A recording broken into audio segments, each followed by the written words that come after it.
علی رسولہ النبی الامین الکریم وعلی آلہ واہل بیتہ طیبین والطاہرین والمعصومین الاجمعین، وخصوصاً علی سیدنا غوث العاجم امین المکین۔ اعوذ باللہ من الشیطان الرجیم، بسم اللہ الرحمن الرحیم۔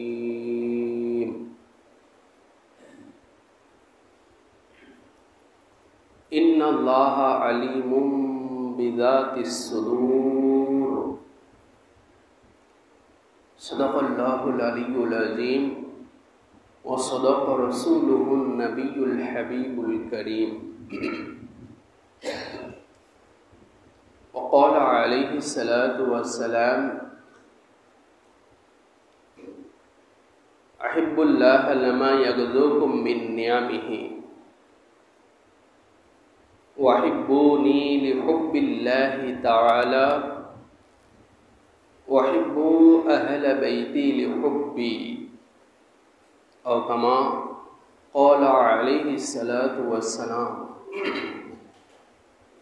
وقال تعالی: ان اللہ وملائکتہ یصلون علی النبی یا ایہا الذین آمنوا صلوا علیہ وسلموا تسلیما، اللہم صل علی سیدنا مولانا ونبینا وشفیعنا محمد معدن الجود والکرم وعلی آلہ وصحابہ وبارک وسلم، وعلی سیدنا الغوث العاجم وعلی ولدہ سیدنا مرشدنا المکرم۔ معزز سامعین و حاضرین اکرام، آج غوث ابن غوث سیدنا مولانا و مرشدنا ابو الاسترشاد حضرت سید شاہ ارشاد علی القادری الحسانی الحسین البغدادی علی جدہ نبینا و علیہ الصلوۃ والسلام پاکر بسال حق উপলক্ষে এই উরস শরীফের মজলিস পাকে আঞ্জুমানে কাদরিয়া দৌলদিয়া খানকা শরীফ এবং মসজিদে গৌসিয়া শরীফ প্রাঙ্গণে আগত আমার শ্রদ্ধেয় প্রাণপ্রিয় পীর ভাই ও বোনেরা এবং অন্যান্য সমস্ত উপস্থিতি, আপনাদের প্রত্যেকের প্রতি জানাই আন্তরিক শুভেচ্ছা এবং আসসালামু আলাইকুম ওয়া রাহমাতুল্লাহ। মেদিনীপুর দরবার শরীফের বর্তমান গদিনিশিন হুজুর পাক কিবলা ও কাবা হিজ হলিনেস হযরত সৈয়দ শাহ ইয়াসুফ আলী আল কাদরি আল হাসানি আল হুসাইন আল বাগদাদি আলা জাদ্দিহ নবিয়ানা ওয়া আলাইহিস সালাতু ওয়াস সালাম পাকের পরদাদাজান ছিলেন আজকে জিনার উরসে শরীফ। দাদাজানের আব্বাজান ছিলেন বর্তমান হুজুর পাকে, যিনি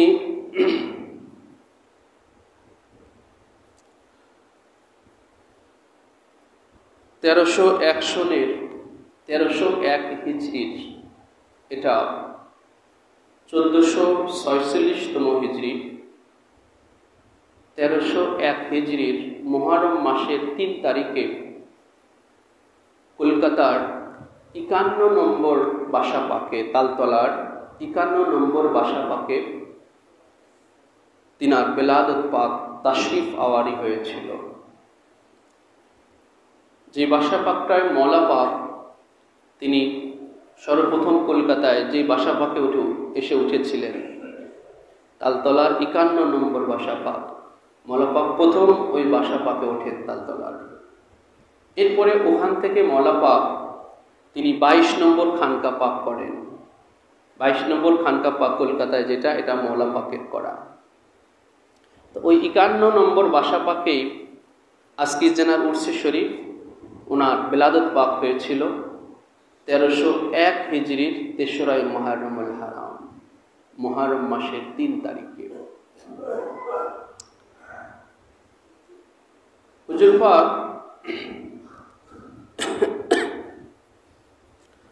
17 ফেব্রুয়ারি অর্থাৎ 1318 হিজরির 27 শাওয়াল, যেই তারিখে মৌলা পাক হুজুর কিবলা ও কাবা তিনি বিসালে পাক গ্রহণ করলেন 22 নম্বর খানকা পাকে। মৌলা পাক যে খানকা পাক করেছেন অর্থাৎ আজকে জিনার উর্সে শরীফ পীর মুর্শিদ পাক ওনাকে বলা হয়ে থাকে। ওনার আব্বাজান ছিলেন মৌলা পাক হুজুর কিবলা ও কাবা হযরত সৈয়দ শাহ মুর্শিদ আলী আল কাদরি আল হাসানি আল হুসাইন আল বাগদাদি আলা জাদ্দি। মৌলা পাক বিসালে পাক গ্রহণ করলেন 1318 হিজরির 27 শাওয়াল। ওই তারিখে পীর মুর্শিদ পাক তিনি 17 বছর 9 মাস 24 দিন বয়সে তিনি গদিনিশীন হলেন। অর্থাৎ যে তারিখে মৌলা পাক হুজুর কিবলা ও কাবা তিনি বিসালে পাক গ্রহণ করেছিলেন। মৌলা পাক হুজুর কিবলা ও কাবা তিনি গদিনিশীন হয়েছিলেন 15 বছর কয়েক মাসে। আর মৌলা পাকের যিনি গদিনিশীন অর্থাৎ পীর মুর্শিদ পাক উনি গদিনিশীন হলেন 16 বছর 9 মাস, মানে প্রায় 17 বছর বয়স ওনার। এই অল্প বয়সে তিনি এক মহান গৌসিয়াতের এক মহান দায়িত্ব তিনি লাভ করলেন। অর্থাৎ যে দায়িত্ব পাকের পদবীর নাম পাক হচ্ছে কাদরিয়ায়ে রাজ্জাকিয়ায়ে জাকিরিয়ায়ে মুর্শিদিয়া। এই মহা দায়িত্ব তিনি লাভ করলেন। কাদরিয়া গৌসে পাকের যেই দায়িত্ব গৌসিয়াতের দায়িত্ব লাভ করলেন, কাদরিয়ায়ে রাজ্জাকিয়া এই সিলসিলার মেদিনীপুর দরবার শরীফের যে সিলসিলা পাকের নাম যিনি রাখবেন, কাদরিয়ায়ে রাজ্জাকিয়ায়ে জাকিরিয়ায়ে মুর্শিদিয়ায়ে, এভাবে আস্তে আস্তে আপনার বর্তমান আপনার রশিদিয়া যিনি বর্তমান হুজুর পাকের পূর্বের যিনি গদিনিশীন ছিলেন। তো পীর মুর্শিদ পাক তিনি লাভ করলেন গৌসে পাক থেকে দায়িত্ব লাভ করলেন গৌসে পাকের মেজদে শাহজাদা পাক হযরত সৈয়দ শাহ রাজ্জাক আলী আল কাদরি আল হাসানি আব্দুর রাজ্জাক আলী আল কাদরি আল হাসানি আল হুসাইন আল বাগদাদি। ওনারই সেই দায়িত্ব গৌসে পাকের গদিনিশীন আওলাদ পাক এই ভারতবর্ষে যিনারা এসেছিলেন শাহ মঙ্গলকোট পাক হযরত সৈয়দ শাহ জাকির আলী আল কাদরি আল হাসানি আল হুসাইন আল বাগদাদি। এই জন্য কাদরিয়ায়ে রাজ্জাকিয়ায়ে জাকিরিয়া এই যে দায়িত্ব গৌসে পাকের দায়িত্ব ওনার মেজদে শাহজাদা পাকের উপরে, সেই দায়িত্ব হযরত সৈয়দ শাহ জাকির আলী আল কাদরি সেই মহা দায়িত্ব গৌসিয়াতের সেই দায়িত্ব নিয়ে ভারতবর্ষে তাশরিফ আওয়ারি করলেন। ভারতবর্ষে কদম পাক রাখলেন 1180 হিজরিতে। 1180 হিজরিতে সর্বপ্রথম গৌসে পাকের আওলাদ পাক গদিনিশীন আওলাদ পাক এই ধরাধামে এই ভূখণ্ডে আমাদের এই হিন্দুস্থানে ভারতবর্ষে আগমন করেছিলেন। তো সেই জাকিরিয়া সেই দায়িত্ব মৌলা পাক হুজুর কিবলা ও কাবার উপরে মুর্শিদিয়া জাকিরিয়ায়ে মুর্শিদিয়া অর্থাৎ মৌলা পাক হযরত জাকির আলী আলাইহিস সালাম ওনার থেকে দায়িত্ব পেলেন। আর মৌলা পাক থেকে এই মুর্শিদিয়ার দায়িত্ব অর্থাৎ গৌসে পাক থেকে যে দায়িত্ব চলে আসলো হযরত সৈয়দ শাহ মুর্শিদ আলী আল কাদরি আল হাসানি আল হুসাইন আল বাগদাদি পর্যন্ত সেই মহা দায়িত্বই পীর মুর্শিদ পাক তিনি লাভ করলেন 16 বছর 9 মাস বয়সে। তিনি মৌলা পাককে রেখে যাওয়া অনেক কার্যক্রম 22 নম্বর খানকা পাকে তিনাকে আঞ্জাম দিতে হতো। মৌলা পাকের যে কার্যক্রম 22 নম্বর খানকা পাকে চলতো, ডেইলি কিছু কার্যক্রম চলতো, ডেইলি কিছু কাজ পাক আদা হতো, সেই কাজ পাকগুলোর মহা দায়িত্ব পীর মুর্শিদ পাকের উপরে ন্যস্ত হলো। যেমন মৌলা পাক তিনি প্রত্যহ 22 নম্বর খানকা পাকে 5 বার ন্যাস পাক আদা করতেন। 22 নম্বর খানকা পাকে প্রত্যহ মৌলা পাকের জামানাতে 5 বার নেয়াজ পাক আদা হতো। সেই মহা দায়িত্বটা পীরুল মুর্শিদ পাক ওনার জামানাতে 22 নম্বর খানকা পাকে তিনি প্রতিদিন 5 বার নেয়াজ পাক আদা করতেন। আর এই কাজটা, এই 5 বার নেয়াজ পাক আদা, এটা স্বয়ং হুজুর শাহ বাগদাদ পাকের একটা আমল ছিল। প্রতিদিন 5 বার ফাতিহা করা, 5 বার নেয়াজ পাক আদা করা। এটা মৌলা পাক তিনার যে মহাকাব্য দেওয়ানে হযরতে জামালে পাকের মধ্যে তিনি ইরশাদ করেছেন, বাহকে पंजतन मिसले नमाजे पंजे गाना हो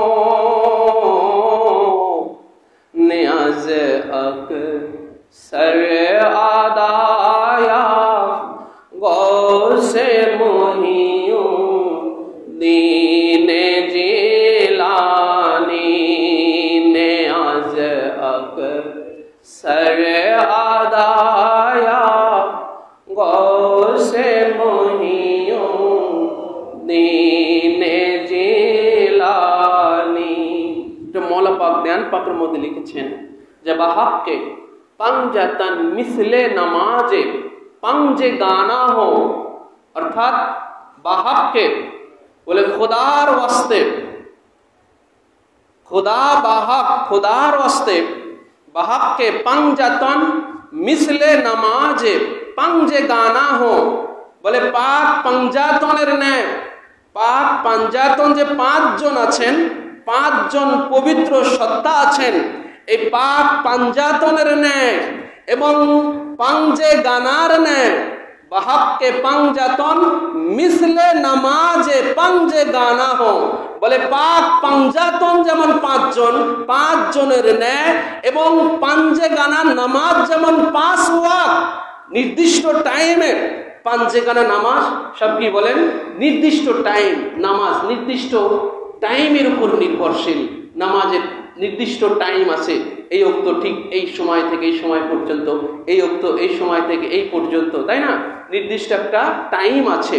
তো 5 পাক পাঞ্জাতন যেমন 5 জন নির্দিষ্ট, পাঞ্জে গানা নামাজ যেমন নির্দিষ্ট টাইমের সাথে সম্পৃক্ত, ঠিক একই টাইম ধরে হুজুর শাহ বাগদাদ পাক ওনার দরবারেও প্রতিদিন যেমন 24 ঘন্টার 5 ওয়াক্ত নামাজ নির্দিষ্ট টাইম ধরে আদা করা হয়, শাহ বাগদাদ পাকের দরবারেও এইভাবে 5 বার এই নিয়াজ পাক আদা নির্দিষ্ট টাইম ধরে করা হতো।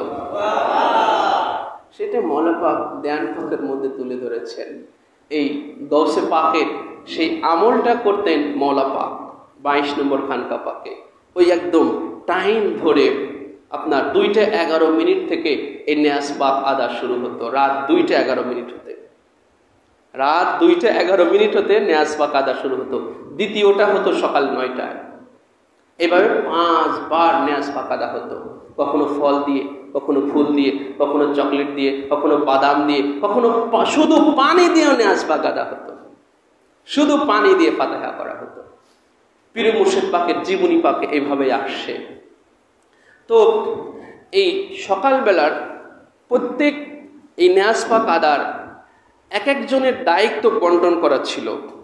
সামানাটা কে আনবে, অর্থাৎ ফল হলে, ফুল হলে, চকলেট বা বাদাম, সেটা বাজার থেকে কে আনবে, ওটাকে আবার ওয়াশ করে কে নির্দিষ্ট একটা জায়গা ছিল, সেই নির্দিষ্ট জায়গায় কে রাখবে। 3 তলায় যে মসজিদ পাক 22 নম্বর খানকা পাকে, ওই জায়গায় নিয়াজ পাক আদা হতো। ওখানে কে রাখবে, হ্যাঁ, সেটার জন্য আর একজনের দায়িত্ব ছিল, দায়িত্ব বন্টন করে দেওয়া ছিল। কে আদা করবেন কে, সে দায়িত্ব আর একজনের বন্টন করা ছিল। আবার কে বন্টন করবেন, সে দায়িত্ব আর একজনের দেওয়া ছিল। এইভাবে দায়িত্ব বন্টন করে দেওয়া ছিল ভাগ ভাগ করে। তো ইন্ডিয়ার এক হুজুর পাকের এক খাদেম, 22 নম্বর খানকা পাকের এক খাদেম, ওনার দায়িত্ব ছিল সকালবেলার ওই নিয়াজ পাক আদার ফল আনা। তো উনি একদিন আঙুর এনেছেন, চুপা ধরা আঙুর এনেছেন। তো আঙুর এনে 22 নম্বর খানকা পাকের নিচে যে পানির ট্যাপ আছে না, সিঁড়ির পাশে যে কি পানির ট্যাপ আছে, তাই না? আপনারা 22 নম্বর খানকা পাকে যারা দেখেছেন, একটা আঙুরের ঝোপা ঠাস করে নিচে পড়ে যায়। পড়ে যাওয়ার পরে উনি মনে করছে এখানে তো আর কেউ নাই, কেউই তো দেখে নাই। হ্যাঁ, তো চট করে উনি ওটা আবার তুলে নিচ্ছে। খুব খেয়াল করবেন, এই ঘটনার মধ্যে অনেক কিছু বোঝার আছে, দরবার পাকের শান নিহিত আছে, শুধু ঘটনা বলা না। আলিমুম বিজাতিস সুদূর, নিশ্চয়ই আল্লাহ পাক অন্তর্যামী। আলিমুম বিসসুদূর, সুদূর মানে হলো অন্তর। অন্তরের মধ্যে আমরা যে কথাটা বলবো সেটা আমাদের ধ্যানে, খেয়ালে, অন্তরের মধ্যে আগে জল্পনা কল্পনা হয়। অনেক কথা আমরা কি করি না, জাহির করি না, প্রকাশ করি না, কিন্তু দিলের মধ্যে কথা বলি আমরা দুই ভাবে, জেনে রাখবেন। কয়ভাবে কথা বলি? দুই ভাবে বলি।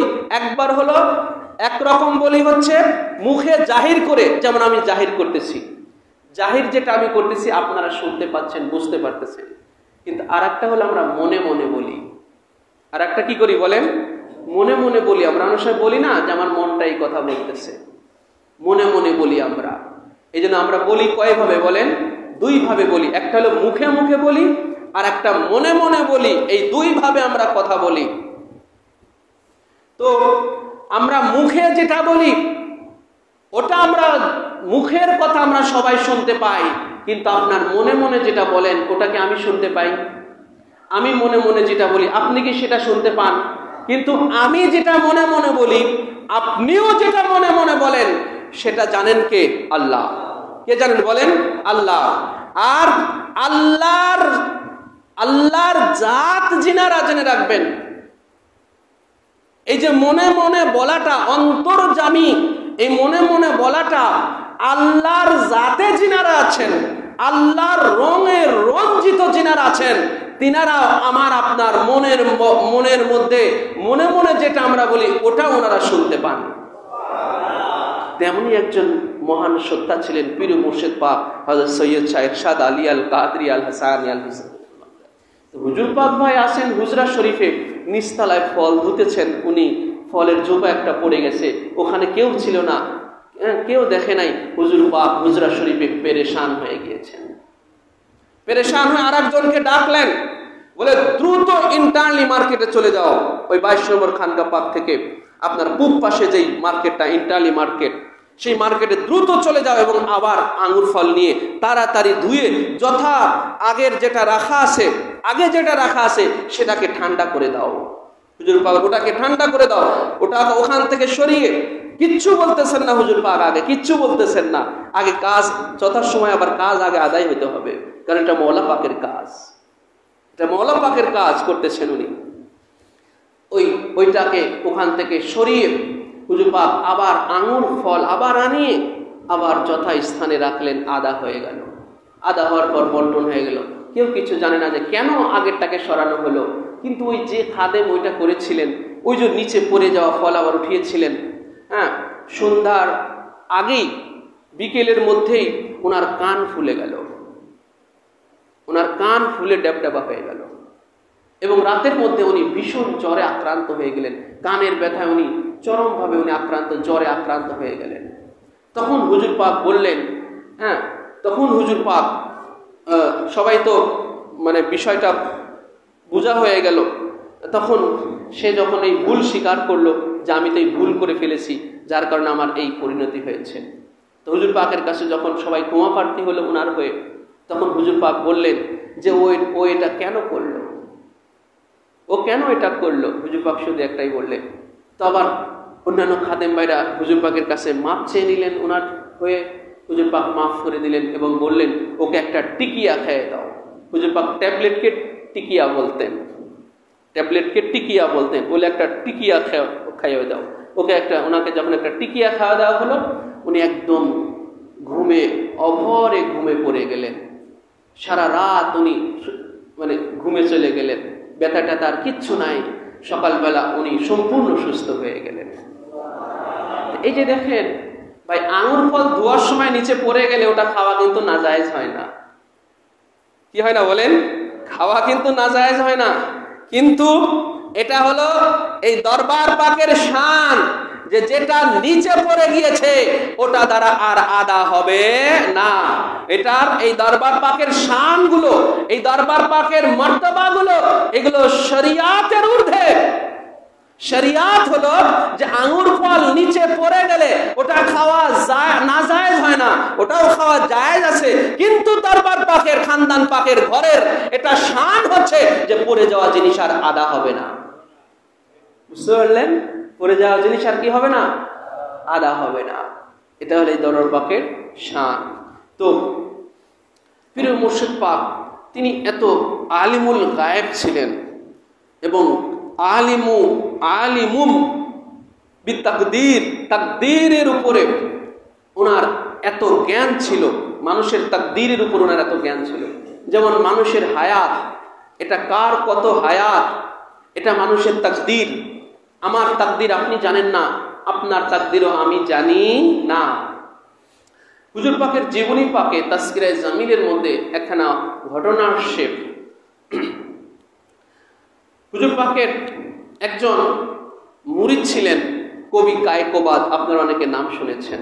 কবি কায়কোবাদ উনি বাংলা সাহিত্যের একজন সুফি কবি ছিলেন, উনি প্রথিত যশা একজন কবি ছিলেন। কবি কায়কোবাদ আমাদের একজন বাঙালি সুফি কবি ছিলেন। হ্যাঁ, তো উনি পীর মুর্শিদ পাকের উনি মুরিদ ছিলেন। কবি কায়কোবাদ উনি পীর মুর্শিদ পাকের আজকে যেন উর্সি শরীফ উনার মুরিদ ছিলেন। তো এই ঘটনাটা এসেছে তাসকিরায়ে জামিলের মধ্যে, অর্থাৎ পীর মুর্শিদ পাকের জীবনী পাকের মধ্যে। এই ঘটনাটা বর্ণনা করেছেন আমাদের বাংলাদেশের কিশোরগঞ্জ জেলার অষ্টগ্রাম নামে একটা গ্রাম আছে, অষ্টগ্রাম নামে একটা আপনার থানা আছে। সেই অষ্টগ্রামের একটা মাদ্রাসা, সিনিয়র ফাজিল মাদ্রাসা, হুসাইনিয়া সিনিয়র ফাজিল মাদ্রাসা। এই মাদ্রাসার যিনি প্রিন্সিপাল ছিলেন উনিও পীর মুর্শিদ পাকের উনি মুরিদ ছিলেন এবং উনার আব্বাজান তৎকালীন অবিভক্ত বাংলার মুখ্যমন্ত্রী ছিলেন। উনিও পীর মুর্শিদ পাকের মুরিদ ছিলেন। ওনারা হুজুর পাকের দরবারে ওনাদের যাওয়া আসা ছিল। তো ওই মাদ্রাসার প্রিন্সিপাল সাহেব, ওনার বয়স তখন 10 থেকে 12 বছর হবে। ওনার আব্বাজানের সাথে মাঝে মাঝেই হুজুর পাকের খানকা শরীফে যেতেন। তো একদিন গিয়ে দেখলেন যে কবি কায়কোবাদ হুজুর পাকের জিয়ারত পাকে এসেছেন। তখন কবি কায়কোবাদ এসে বললেন যে হুজুর আমার জন্য দোয়া করেন, আমার শরীরটা খুব অসুস্থ যাচ্ছে। তখন পীর মুর্শিদ পাক বললেন যে ভাই आप और 10 वर्ष जीते रहेंगे, বলে আপনি আরো 10 বছর জিন্দা থাকবেন। তো ভাই একজন 10 বছর জিন্দা থাকবেন, এটা জাহের আমার আপনার কাছে জাহের না বাতেন? বলেন জাহের না বাতেন? বাতেন। তাকদীর, তাকদীরের লেখা আমরা কেউ জানি না। আমরা বলি না যে কার ভাগ্য কি আছে আমরা জানি না, এই কথাটা কিন্তু আমরা বাংলায় বলি, বলি কিনা বলেন, যে কার ভাগ্যে কি আছে এটা আমরা জানি না। কিন্তু হুজুর পাক যখনই ওনার অসুস্থতার কথা বললেন, সাথে সাথে হুজুর পাক বললেন যে ভাই आप और 10 वर्ष जीते रहेंगे, আপনি আরো 10 বছর জিন্দা থাকবেন। তো এটা শুনলেন ওই প্রিন্সিপাল সাহেব, ওই অষ্টগ্রাম ওই মাদ্রাসার প্রিন্সিপাল সাহেব। তো উনি এটা শোনার পরে ওনার এই কথাটা, ওনারা ভাই বোন ওখানে ছিলেন, এই কথাটা ওনারা শুনেছিলেন হুজুর পাকের। তো 10 বছর যখন অতিক্রম হয়ে গেল, 10 বছর যখন চলে গেল, তো ওনারা ভাই ভাইয়েরা একদিন বাসায় বলা বলি করতেছিলেন যে হুজুর পাক তো কবি কায়কোবাদকে বলেছিলেন যে আপনারা 10 বছর জিন্দা থাকবেন, সেই 10 বছর তো হয়ে, সেই 10 বছর তো চলে আসছে।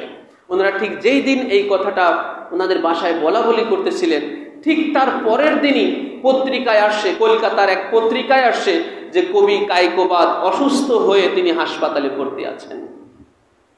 যেই দিন এটা পত্রিকাতে আসছে, কলকাতার এক পত্রিকাতে আসছে, ঠিক তার পরের দিনই আবার পত্রিকায় আসছে যে কবি কায়কোবাদ তিনি ইন্তেকাল করেছেন। ঠিক 10 বছর যেই দিন পূর্ণ হয়ে গেছে সেই দিনই উনি ইন্তেকাল করেছেন।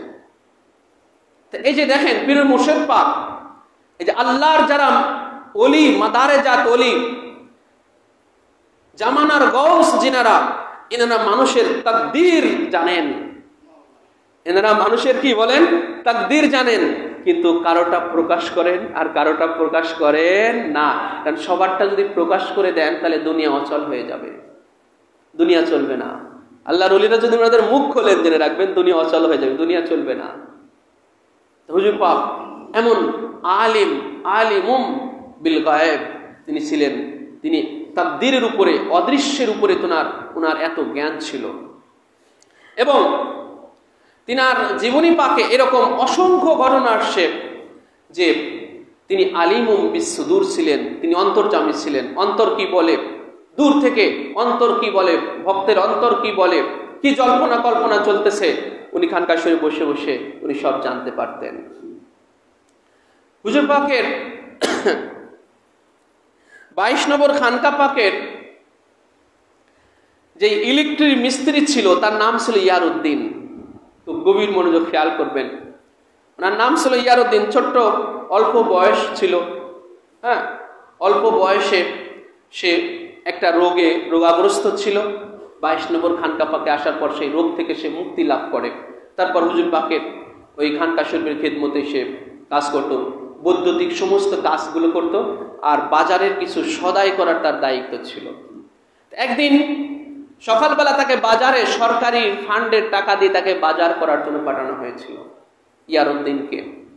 তো সে বাজারে গিয়ে ডাল পুরি দেখে তার খাওয়ার খুব লোভ চাকলো।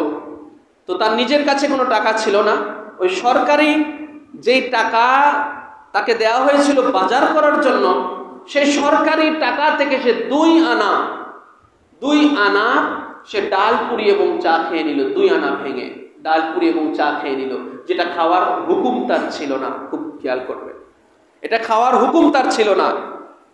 কেন? সরকারি বাজার করতে পাঠানো হয়েছে, তাকে ডাল পুরি খাওয়ার তাকে হুকুম তাকে দেওয়া হয় না, বা সে নেয়ও নাই। কিন্তু নিজে থেকে সে সরকারি টাকা ভেঙে 2 আনা ভেঙে সে ডাল পুরি এবং চা খেয়েছে। আর যখন এটা খাচ্ছিল তখন সে মনের ভিতরে এইভাবে সে বলা বলি করতেছিল, মনে মনে বলা বলি করতেছিল। সে কিন্তু একা বাজারে গিয়েছে, তার সাথে আর কেউ নাই। মনে মনে এটা বলা বলি করতেছিল যে এই 2 আনার হিসাব তোমাকে দিতে হবে, পাই হিসাব এই দরবাকে, তাই না? তো এই 2 আনার হিসাব তো আমাকে গিয়ে বুঝিয়ে দিতে হবে, কারণ সরকারি ফান্ডের হিসাব পাই করে আমাকে বুঝিয়ে দিতে হবে। তখন সে সেখানে ওই মনে মনে বাজারের মধ্যে জল্পনা করতেছিল যে এই 2 আনা আমি বেগুনের মধ্যে ধরায় দেব। বেগুন কিনেছেন, হ্যাঁ, সেই বেগুনের মধ্যে উনি এটা ধরায় দিবেন। মনে মনে এটা উনি বলতেছিলেন, জাহির করেন নাই, কিন্তু কেউ নাই সাথে। তখন হুজুর পাক খানকা শরীফ থেকে কবির খাদেম কবির সাহেবকে, এই যে আমাদের আলাদিপুরে জিনার মাজার শরীফ কবির খাদেম, তাই না?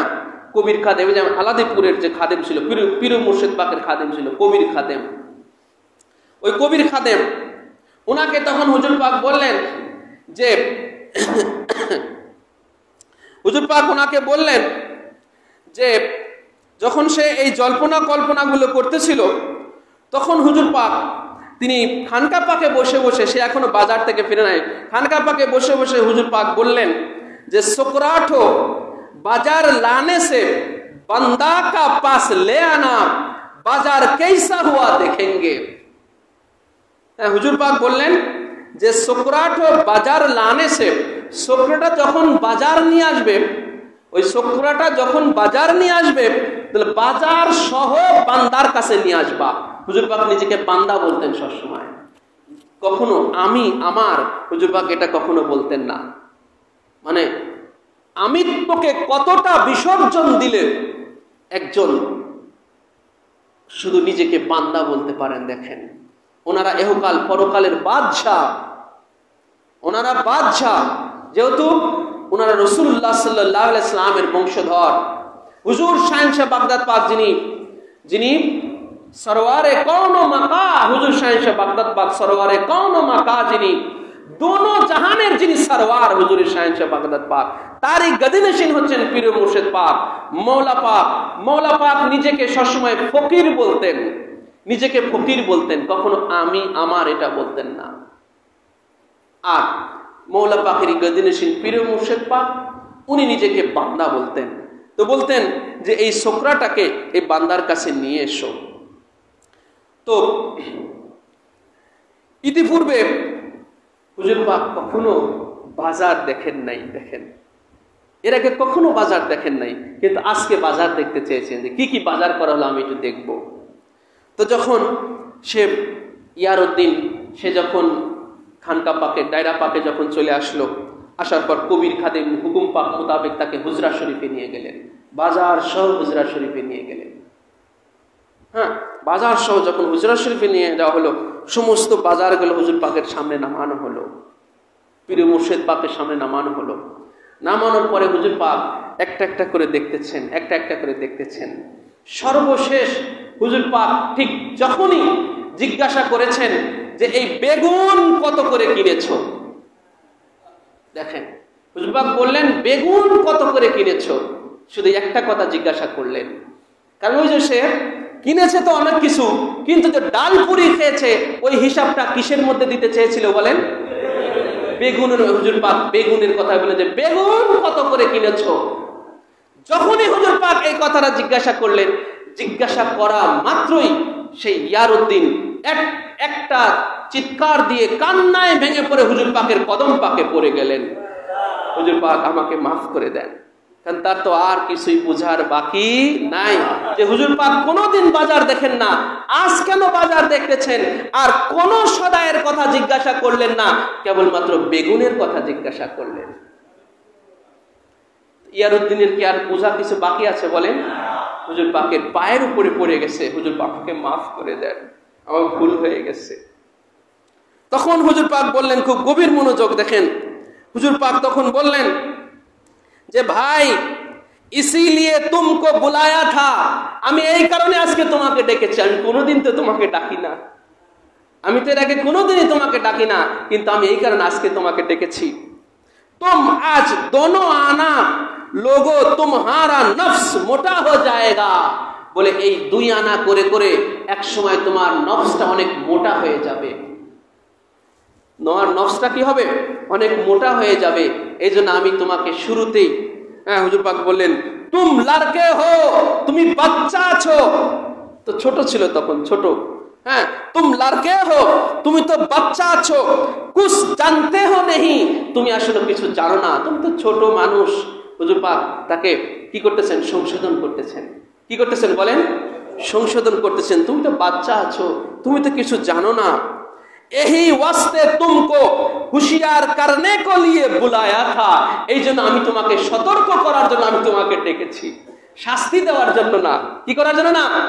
শাস্তি দেওয়ার জন্য। হুজুর পাক বলতেছেন আমি তোমাকে শাস্তি দেওয়ার জন্য ডাকি নাই, তুমি ভয় পেও না, যেহেতু তুমি ছোট, তুমি বোঝো না, তোমার নফসটা যেন আস্তে আস্তে মোটা হয়ে না যায় এই ব্যাপারে। আজ 2 আনা কাল 4 আনা এইভাবে তুমি মোটা হয়ে যাবে নফসটা, এই জন্য আমি তোমাকে সতর্ক করার জন্য আমি তোমাকে ডেকেছি। হ্যাঁ, তুম লোগো জানতে হো, খুব গভীর মনোযোগ খেয়াল করবেন। এই দেখেন আলিমুম বিসসুদুর, হ্যাঁ আলিমুম বিসসুদুর कैसा है, অন্তর্যামী কেমন সেটা দেখেন। হুজুর পাক বলতেছেন তুম লোগ জানতে হো সবকা তারিখ দুটো আঁখ হ্যায়, তোমরা সবাই জানো যে সবার জন্য 2টো করে চোখ। সবার জন্য কয়টা করে চোখ? এই যে দেখনেওয়ালা, এই যে আমরা দেখতেছি 2টো করে চোখ। तुम जानते हो सबका तारीख 2ठो आँख है, সবার জন্য 2টা করে চোখ, এটা তোমরা জানো। লেকিন মেরা মাবুদ মুঝকো, এটা বলে হুজুর পাক সিনার দিকে ইশারা করলেন, সিনার দিকে। হুজুর পাক বললেন লেকিন, কিন্তু জেনে দেখো, মেরা মাবুদ, আমার রব, আমার প্রভু, আমার খোদা তাআলা, মুঝকো বলে এই সিনার দিকে ইশারা করলেন, মুঝকো আমাকে। হুজুর পাক বললেন যে আমাকে এমন এক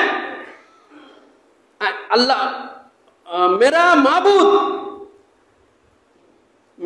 মাবুদ মুঝকো, এই মুঝকো বলে হুজুর পাক সিনার দিকে ইশারা করে বললেন যে মেরা মাবুদ মুঝকো ইহা, ইহা বলে সিনার দিকে ইশারা করে বললেন যে ইহা एक ठो आग दिए है जिससे दुनिया में कहां क्या होता बंदा सब देखते हैं।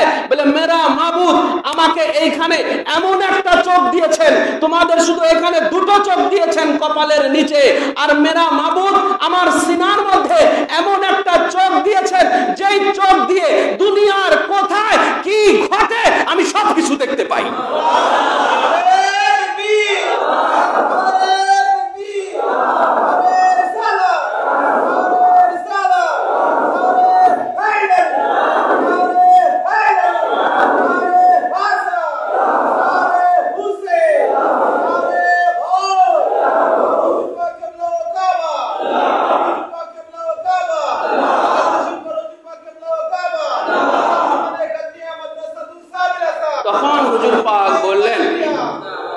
তখন হুজুর পাক তিনি তাহাকে কয়েকটা টাকা দিলেন, ওই ইয়ারউদ্দিনকে হুজুর পাক কয়েকটা টাকা দিলেন এবং হুজুর পাক বললেন যে, এবং হুজুর পাক আদেশ করে রাখলেন যে যদি তোমার কখনো কোনো পয়সার প্রয়োজন হয় তাহলে তুমি চাহিয়া নিও। হুজুর পাক ওই সময় তাকে কয়েকটা টাকা দিলেন, ছোট মানুষ তো, ওই সময় কয়েকটা টাকা দিলেন আর বললেন এরপর তোমার যদি আরো কখনো দরকার হয় তো তুমি চাহিয়া নিও। কি করো? চাহিয়া নিও। হ্যাঁ, তো হুজুর পাক এইভাবে তাকে সংশোধন করলেন। হুজুর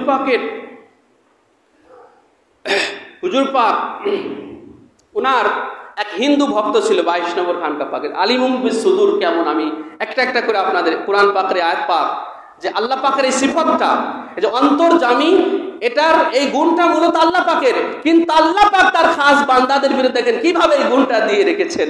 সেটাই আমি কোরআন পাক থেকে হুজুর পাকের জীবনীতে যে ঘটে যাওয়া এগুলোর বহির্প্রকাশ, আমি মানে কোরআনের বহির্প্রকাশ আমার আপনার আকা ও মাওলা হুজুর পাক কিবলা ও কাবা, বলুন সুবহানাল্লাহ।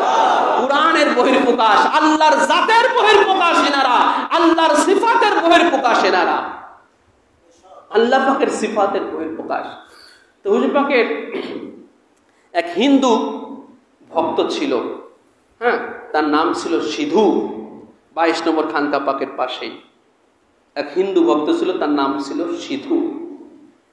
এই সিধুর একজন জামাতা ছিল, সে কলকাতার, সে একটা সরকারি ডিপার্টমেন্টে সে চাকরি করত, সরকারি একটা অফিসে সে কাজ করত, সরকারি অফিসার ছিল, সরকারি চাকরিজীবী ছিল ওই সিধুর জামাই। ওই জামাইও পীর মুর্শিদ পাকের ভক্ত ছিল, আর পীর মুর্শিদ পাকের অনেক বড় বড় ব্যক্তিত্ব ওনার দরবারে প্রতিনিয়ত যাওয়া আসা করত। বড় বড় সেই তৎকালীন আপনার বড় বড় মন্ত্রীরা, এমপিরা, পার্লামেন্টের, সেই ইন্ডিয়ার পার্লামেন্টের বড় বড় ডাক্তার বিধানচন্দ্র রায়, ডাক্তার শৈলেন, তারপরে এই যে আপনার কবি কাইকোবাদ, এরা তো সাধারণ কোনো ব্যক্তি ছিল না, তাই না?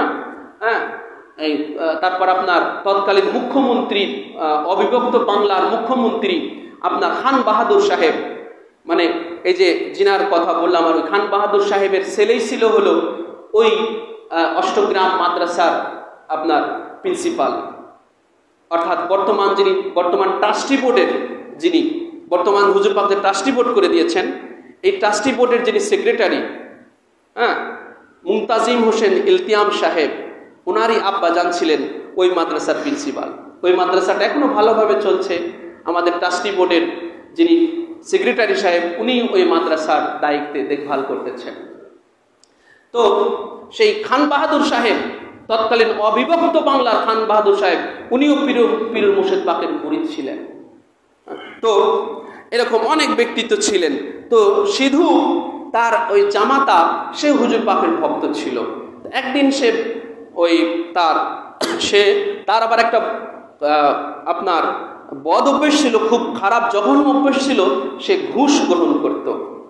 ওই সিধুর জামাই হিন্দু, কিন্তু হুজুর পাকের ভক্ত ছিল, সে ঘুষ নিত, তার চাকরির স্থলে সে ঘুষ গ্রহণ করত।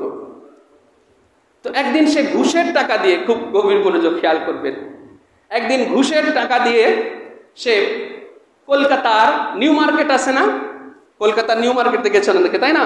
22 নম্বর খানকা পাক থেকে বেশ কয়েক কিলো হবে, তাই না? মোটামুটি কয়েক কিলোমিটার দূরে আর কি, হ্যাঁ, 2-2.5 কিলো, তাই না? 2 থেকে 3 কিলো হবে কলকাতার 22 নম্বর খানকা পাক থেকে নিউ মার্কেট। তো সে ওই টাকা দিয়ে, তার ওই অবৈধ টাকা দিয়ে সে নিউ মার্কেটে গিয়ে হুজুর পাকের জন্য কিছু কেনাকাটা করতেছে, 22 নম্বর খানকা পাকে হাজির করবে। হ্যাঁ, এই ফল ফ্রুট কিনতেছে, তারপরে চকলেট কিনতেছে, ওটা বেশ কিছু সামানা কিনতেছে, হুজুর পাকের দরবার পাকে হাজির করবে। তো যখন সে কিন্তু একা কেনাকাটা করতেছে ওখানে, কিন্তু কেনাকাটার অর্থটা ছিল কি? হারাম। কি ছিল বলেন? হারাম। আর এদিকে হুজুর পাক 22 নম্বর খানকা পাকে বলতেছেন খাদেম ভাইদেরকে যে সিধুর জামাই আসতেছে, গেটটা আটকায় রেখে দাও, সে যেন ভিতরে ঢুকতে না পারে। দেখেন, বলেন সিধুর জামাই আসতেছে, সে যেন খানকা শরীফের ভিতরে যেন ঢুকতে না পারে, দরজা বন্ধ করে রাখো। হুজুর পাকের হুকুম, এটা তো করতেই হবে, তাই না? তখন দরজা, সে আসার আগেই দরজা বন্ধ করে রেখেছেন খাদেম ভাইরা। সে দরজা এই যে নক করতেছে, কিছুতেই দরজা খোলা হলো না। হুজুর পাকের হুকুম, খাদেম ভাইয়ের কি খোলার সাধ্য আছে বলেন? নাই। তো কিন্তু ওই তার আর বোঝা বাকি থাকলো না যে কেন আজকে হুজুর পাকের খানকার দরজাটা বন্ধ করে দেওয়া হয়েছে, আমি কেন ঢুকতে পারতেছি না। তার কি বোঝা বাকি আছে? বলেন, বোঝা বাকি আছে? বোঝা বাকি নাই। সে ওই জিনিসপত্র নিয়ে সব নিয়ে সে ঘরে চলে গেল। পরের মাসে যখন সে বেতন পেল, তার অফিস থেকে যখন বেতন পেল, বেতনটা তো কি বলেন? বেতনটা কি? বেতনটা হালাল। ওই বেতনের টাকা দিয়ে আবার সে চলে গেল নিউ মার্কেটে। বেতনের টাকা দিয়ে নিউ মার্কেটে গিয়ে আগে যে যে জিনিসগুলো কিনেছিল ঠিক সেই জিনিসগুলোই আবার কিনলো। যে যে জিনিসগুলো কিনেছিল সেই জিনিসগুলো সে কিনতেছিল, আজকে হুজুর পাকের খানকা পাকে হাজির করবেন। যখন সে আবার ওই জিনিসগুলো নিউ মার্কেটে গিয়ে কিনতেছে বেতনের টাকা দিয়ে, আর এদিকে হুজুর পাক এবারও বলতেছেন যে সিঁদুর জামাই আসবে কিছুক্ষণ পরে, দরজাটা খুলে রাখো, দরজাটা আজকে খুলে রাখো। বুঝতে পারলেন? আজকে দরজাটা খুলে রাখো। ঠিক সে সেই জিনিসগুলো এসে দেখে আজকে দরজা খোলা। ঠিক দরজায় সে ঢুকে দায়রা পাকে সেই ওগুলো উনি হাজির করে দিলেন। এরপরে উনি জীবনে আর কোনোদিন ঘুষ খান নাই। সিঁদুর ওই জামাই এরপরে হুজুর পাকের জীবনী পাকে আসে, এরপরে সে আর কোনোদিন কখনো ঘুষ খাননি। তো দেখেন যে কিভাবে কাউকে কিছু না বলে একজন মানুষকে অসামাজিক জীবন থেকে, একটা অবৈধ জীবন থেকে একটা বৈধ জীবন, সামাজিক জীবন, একটা পরিশুদ্ধ জীবনের মধ্যে নিয়ে আসলেন। কাউকে কিছু বললেন না, ঠিক কিনা বলেন?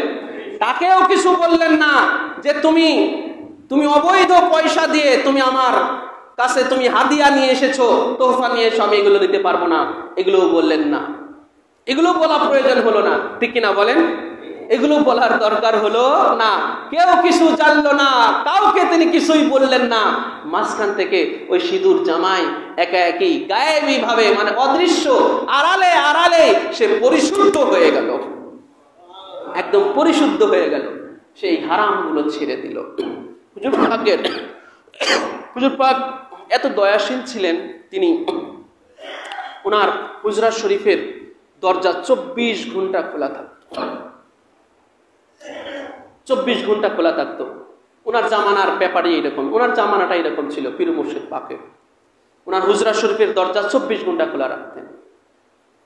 যখন হুজুর পাকের বিশেষ কোনো হুকুম পাক হলে তখন আটকাতেন, কিন্তু এছাড়া 24 ঘন্টা ওনার হুজরা শরীফ খোলা থাকতো। একদিন খুব গভীর রাত্রিতে হুজুর পাকের জীবনী পাকে আসছে। এক গভীর রাত্রিতে হুজুর পাক ওনার হুজরা শরীফে একা বসে আছেন। রাস্তা দিয়ে 22 নম্বর খানকা শরীফের সামনে দিয়ে এক মদ পান করে মাতাল অবস্থায় সে যাচ্ছিল। যেতে যেতে সে হঠাৎ করে এক ইসের মধ্যেও পড়ে গেছে।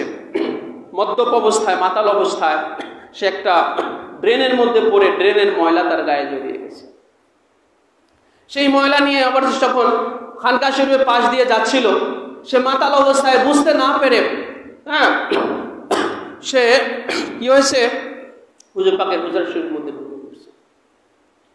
হুজুর পাকের হুজরা শরীফের মধ্যে ঢুকে পড়ার পরে হুজুর পাক তাকে এই অবস্থায় দেখেন এই অবস্থায় হলে আমরা কি করতাম ভাই? দেখেন জাত পাক কেমন ভাই। দেখেন আমরা যে ভাই ওনাদের দ্বারে যাই, কেন যাই? হতভাগারা, অজ্ঞানেরা, তারা জানে না, বোঝে না যে খানদান পাক মানবতার জন্য যে কি এক মহান নিয়ামত। বলুন সুবহানাল্লাহ। মানবতার জন্য, সৃষ্টির জন্য যে জাতে পাক, খানদানে পাক যে কি এক মহান নিয়ামত, এটা শুধু হতভাগারা, কত কপাল পোড়ারা শুধু বুঝবে না ভাই। আমাদের ঘরে যদি এই গভীর রাত্রিতে আমাদের ঘরে যদি কোনো মদ্যপ ঢুকে পড়তো, আমরা তো তাকে মারপিট করে তাকে আবার রাস্তায় বের করে দিতাম, ঠিক কিনা বলেন? এটাই করতাম ভাই, আমিও হলেও এটাই করতাম। আমাকে যে আমি বলতেছি, আমি হলে তো আমি এটা করতাম। আমার ঘরে যদি এমন একটা ময়লা অবস্থা যদি আমার ঘরে ঢুকে পড়ে, আমি তো তাকে আমার ঘর থেকে ঘাড় ধাক্কা দিয়ে মারপিট করে তাকে রাস্তায় আবার বের করে দেব। আর প্রিয় মুর্শিদ পাক কি করলেন, আহ কি দয়ার সাগর, হুজুর পাক তাকে বুকে জড়িয়ে ধরলেন। হুজুর পাক ওই ময়লাযুক্ত মদ্যপকেই হুজুর পাক বুকে জড়ায় ধরলেন। পীর মুর্শিদ এমন এক দয়ার সাগর ছিলেন, বুকে যখন জড়ায় ধরলেন তখন সেই মদ্যপ যে তার সেন্সলেস অবস্থায় যে আছে, তাই না, সেন্সলেস অবস্থায় ছিল বলেই তো সে না বুঝে হুজুর পাকের হুজরা শরীফে ঢুকে পড়েছে, কারণ তার সেন্স নাই। তখন হঠাৎ করে যখন হুজুর পাক বুকে জড়ায়ে ধরেছেন, এই নূরে মুজাসসামের ছোঁয়া যখন লেগেছে, দেখেন এই যে নূরে মুজাসসাম, এই নূরের যে দেহ মুবারক, এই দেহের ছোঁয়া যখন ওই নাপাকের যা লেগেছে নাপাক, এবার হুঁশ ফিরে আসে। হুঁশ ফিরে আসার পরে তখন সে দেখলো, আরে এমন এক নুরানি জালোয়াগার, এমন এক পবিত্র ব্যক্তি, এমন এক পরিশুদ্ধ ব্যক্তি, আমার মতো ময়লাযুক্ত, আমার মতো নাপাকি, যে কিনা আমাকে, আমার ঘরের লোক, আমার মা বাবা, আমার বিবি বাচ্চা সবাই আমাকে ধিক্কার দেয়, আমাকে গালমন্দ করে, আমাকে মারপিট করে, মদ্যপ অবস্থায় ঘরে গেলে সবাই আমাকে ঘৃণা করে। আর এখন মহান সত্তা যে আমার মতো মদ্যপকে যে তার বুকে জড়ায়া ধরলেন, এই কথা ভেবে, এই কথা বলতে বলতে সেই ব্যক্তিটা কান্না শুরু করে দিল, কাঁদতে লাগলো, সে কাঁদতে লাগলো। আর হুজুর পাক তিনি কাঁদতে লাগলেন, এই বলে হুজুর পাক কাঁদতে লাগলেন, হুজুর পাকও কাঁদতে লাগলেন, এই ভেবে যে হায় কি এই আশরাফুল মাখলুকাত, এই সৃষ্টির শ্রেষ্ঠ মানুষ, তার কি পরিণতি হয়েছে, কি অবস্থা হয়েছে। মানুষ এত সৃষ্টির শ্রেষ্ঠ মর্যাদা দিয়েছেন আল্লাহ, আর সেই মানুষের কি অবস্থা হয়েছে, মানবতারে কি হাল হয়ে গেছে। এই অবস্থা দেখে, এই অবস্থাটাকে, ওই অবস্থার উপরে মওলা পাক আফসোস করলেন। পীর মুর্শিদ পাক আফসোস করে তাকে বুকে জড়ায়া ধরলেন।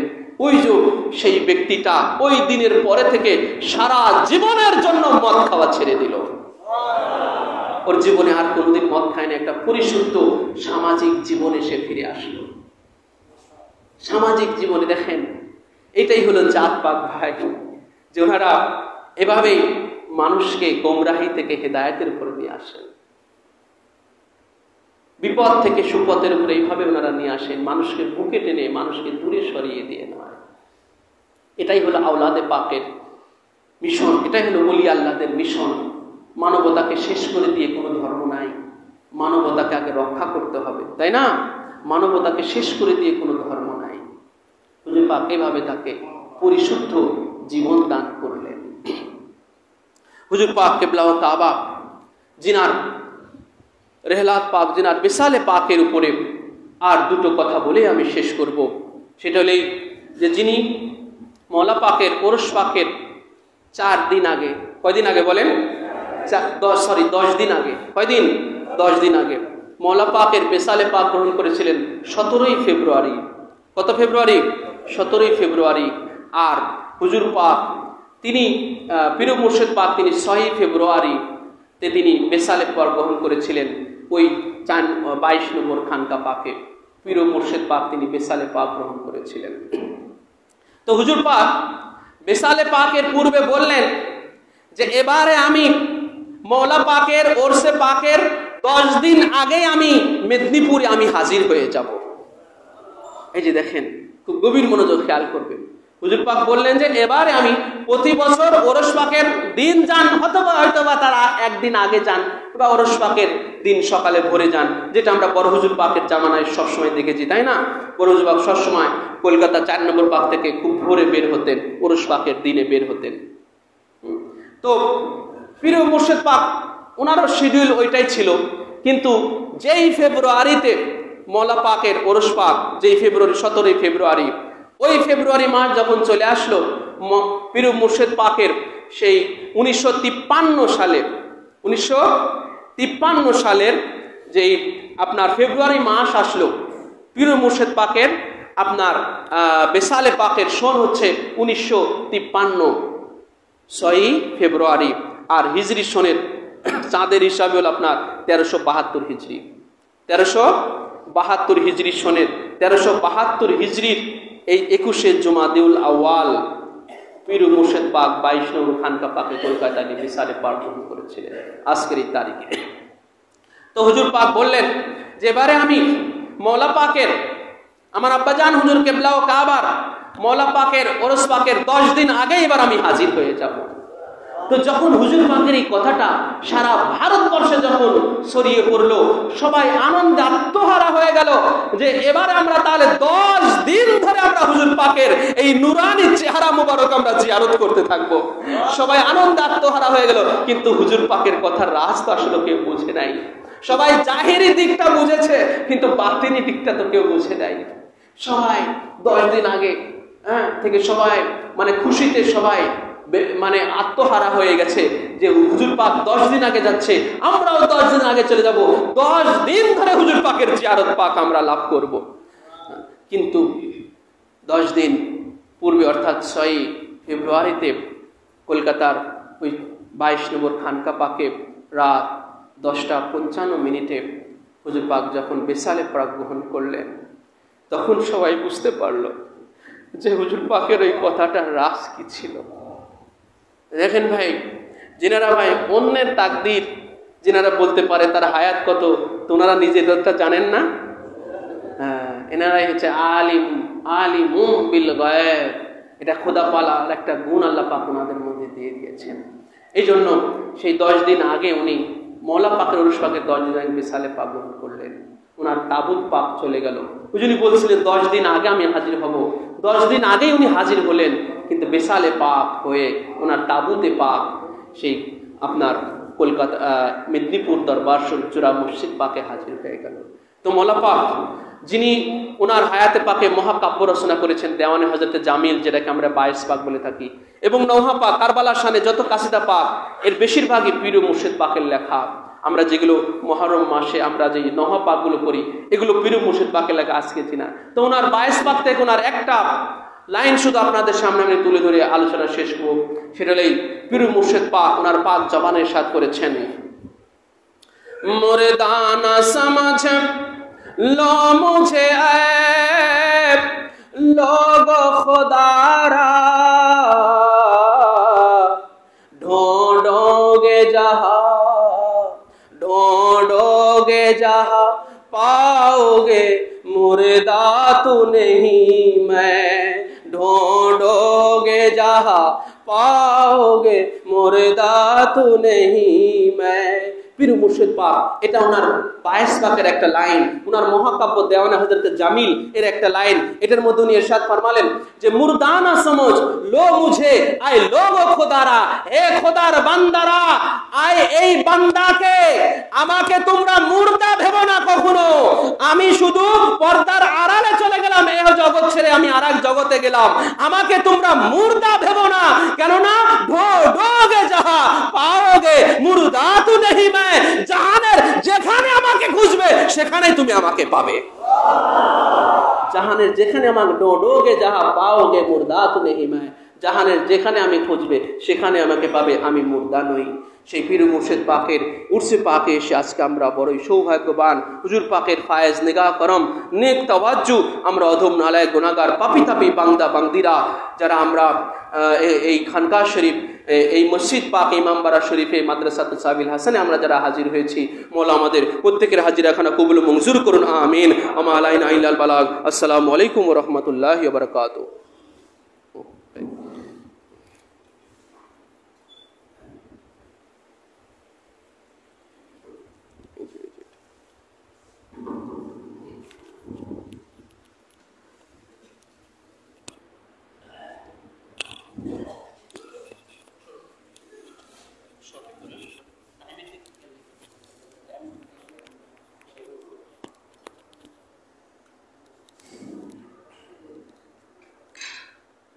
यहाँ से तज़किरा है गौसे आज़म की बिलादत का, ज़मी को अर्श आज़म बशरत यो सुनाता है, बराया ए ज़मी तुझको फलक पर हक़ रुतबा में, کہ اب تجھ پر قدم محبوب سبحانی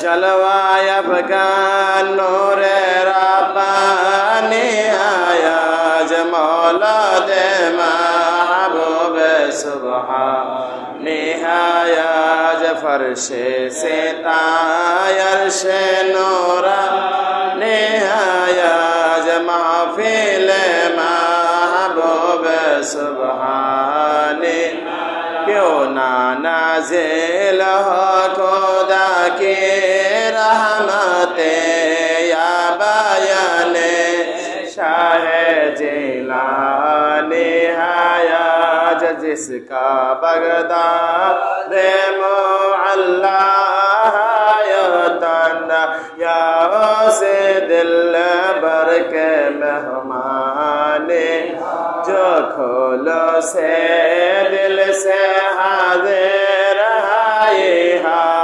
مورد الطاف ربانی سر کے بل اے عاشقوں آوے جلوہ فرما شاہ جیلانی زاہدوں کو کلم مبارک بہشت ہم کا بزم شاہ جیلانی ہے اہتمام محفل محبوب پاک بس دین مسلمانی آیا گو سے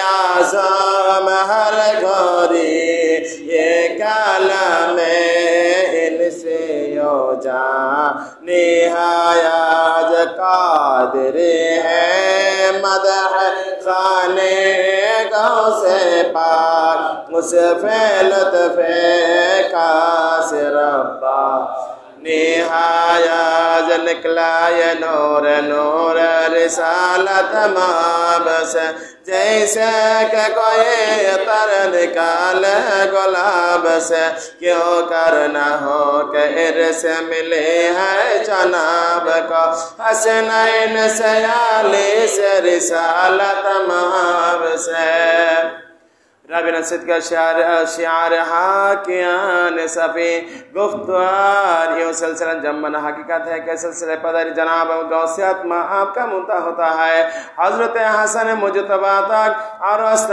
مداری اس آفتاب عالم تب آسمان ولایت کا بستہ ہے حضرت حسین شہید کربلا تک اس لیے آپ کا حسن حسینی کہتے ہیں عن شاہ سرف رازق غوث سکلین در اصل سیادت سسوئی ان سبین آج سوئے پیدار تا بحسن سلسلہ آزان بمادر در دریا حسین ہے بیان ظہور محی الدین دل ہے مست سرور محی الدین ہے مقام حضور محی الدین جلوہ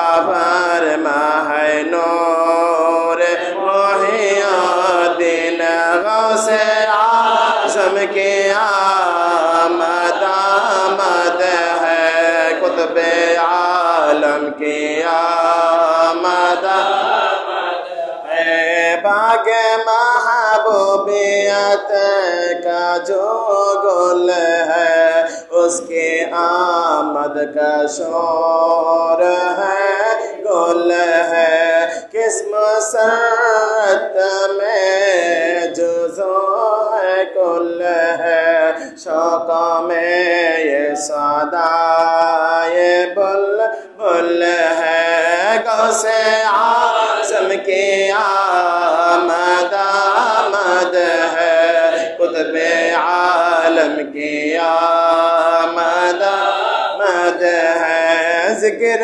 میلاد بز میں حضرت ہے یا مقام نزول رحمت ہے قادری کیا بلند قسمت ہے مدح کھانے شاہ بلایت ہے غوث اعظم کی آمد آمد ہے قطب عالم کی آمد آمد ہے غوث اعظم کی بلالت کا ہے ذکر آئے مورد بار و تعظیم کو ہے ادب کا مقام ہے شک سسک آپ کی تسلیم کو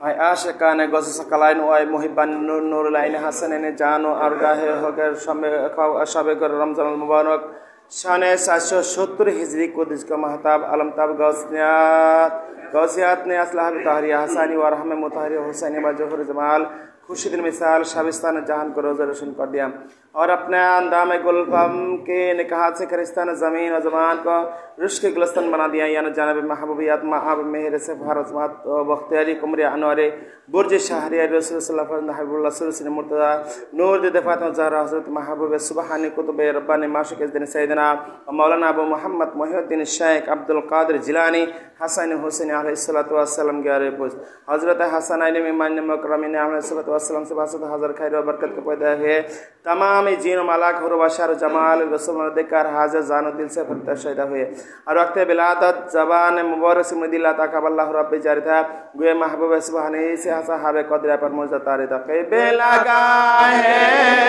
اہل ایمان و یقین پیدا ہوا کعبے کا کعبہ مدینہ کا مکی پیدا رازدار ساتھ رب العالمین پیدا ہوا کہنے سے مغفی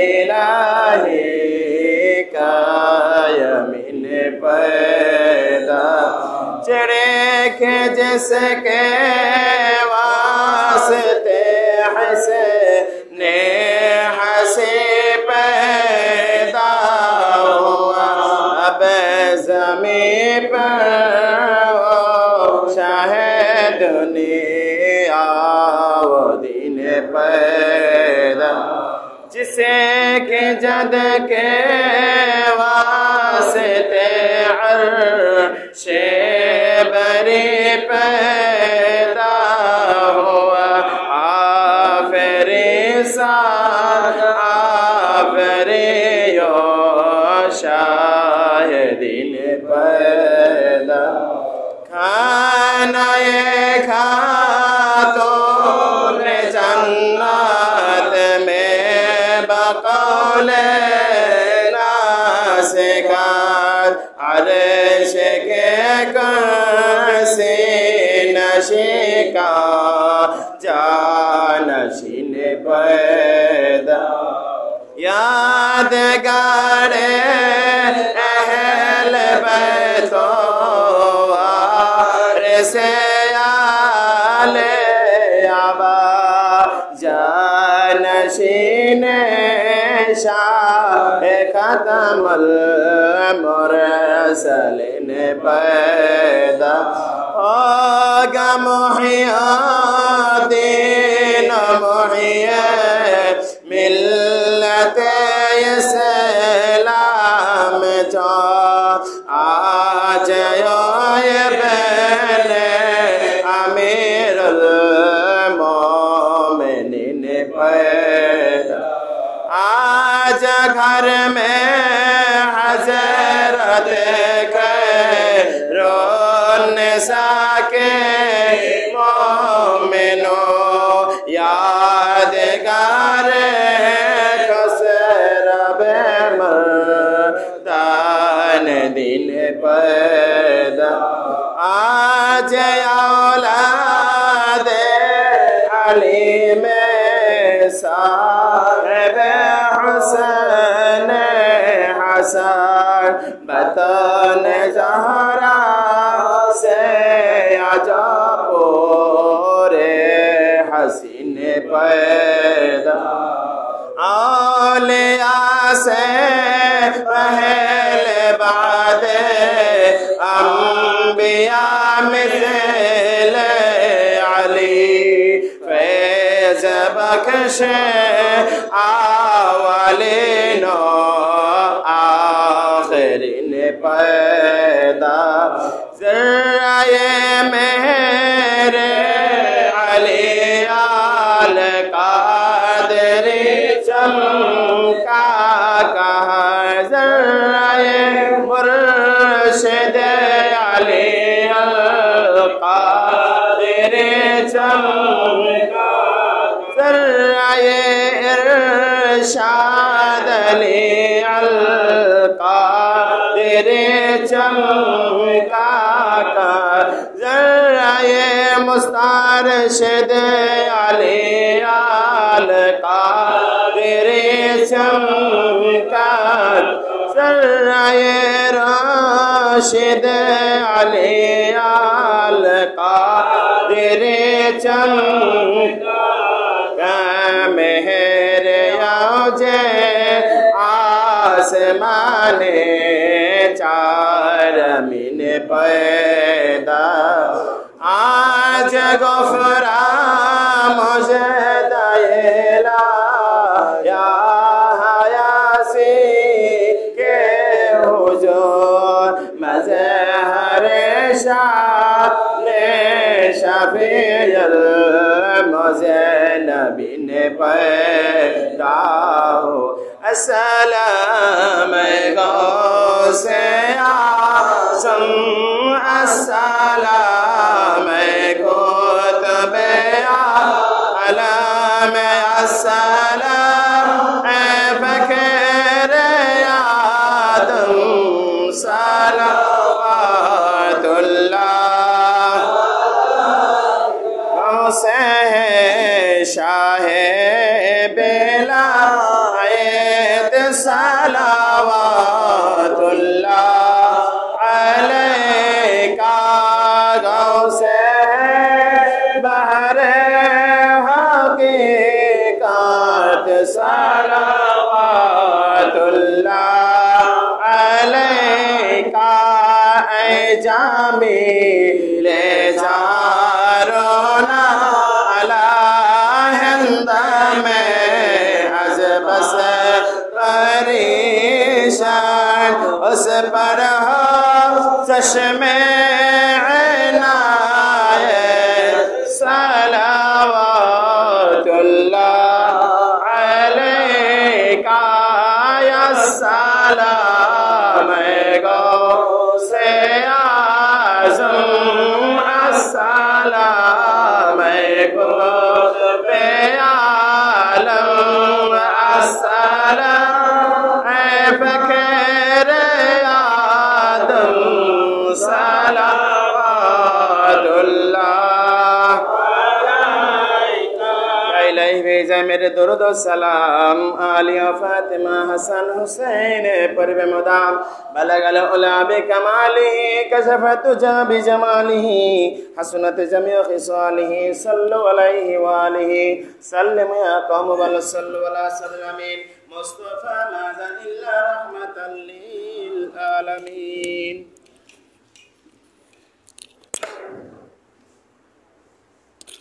اللہم آمین غوث اعظم بمن بیک سہیرام مداد سے خواستہ دلا رحمت رحمان مداد غوث اعظم بمن کشت ہجران مداد شیخ عالم مداد مرشد پاکا مداد دستگیر جوفا زور غریبا مداد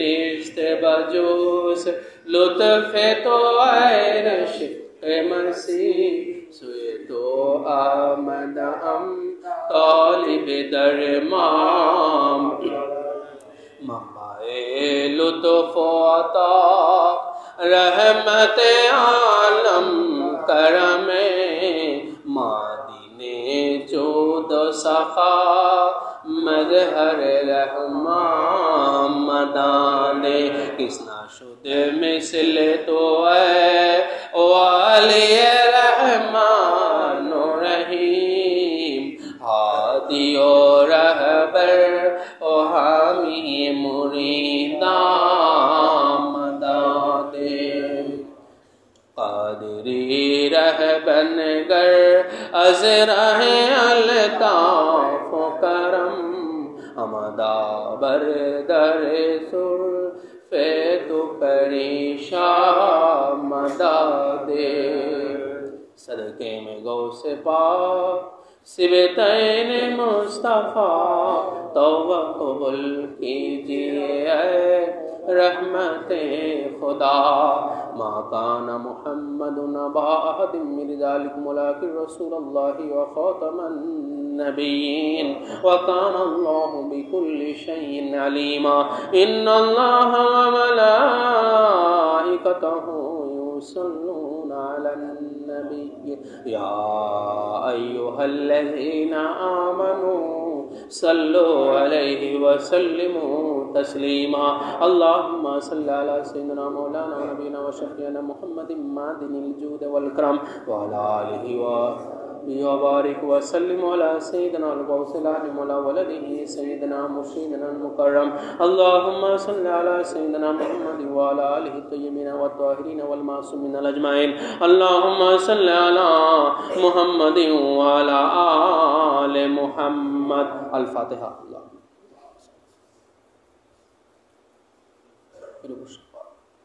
غوث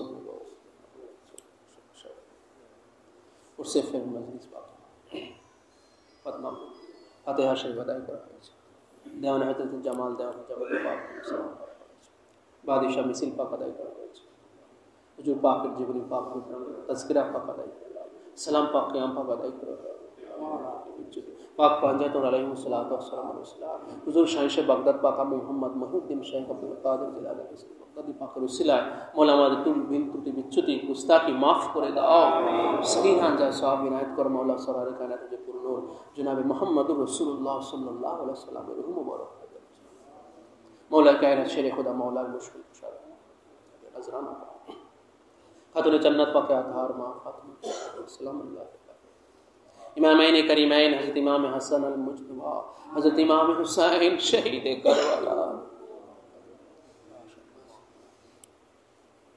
شہنشاہ بغداد حضرت غوث العظم دستگیر ابو محمد محی الدین شیخ عبد القادر جیلانی الحسن الحسین بغدادی شہنشاہ ذاکر علی القادری شہنشاہ روشن علی القادری شہنشاہ طفیل علی القادری شہنشاہ مہر علی القادری شہنشاہ مرشد علی القادری خاص مولا آج جنہیں عروس شریف مولا پیر مرشد پاک غوث ابن غوث سیدنا مولانا مرشدنا حسین شاہ ارشاد علی القادری الحسانی الحسین البغدادی علی جدینا حسین شاہ مسترشد علی القادری اقوى مولا برحجر پاک کے بلاؤ کعوہ حضرت سید شاہ رشید علی القادری الحسین البغدادی علی جدینا شاہجہاں حضور پاک کے بلاؤ کعبہ سید شاہ رشدت علی القادری الحسین البغدادی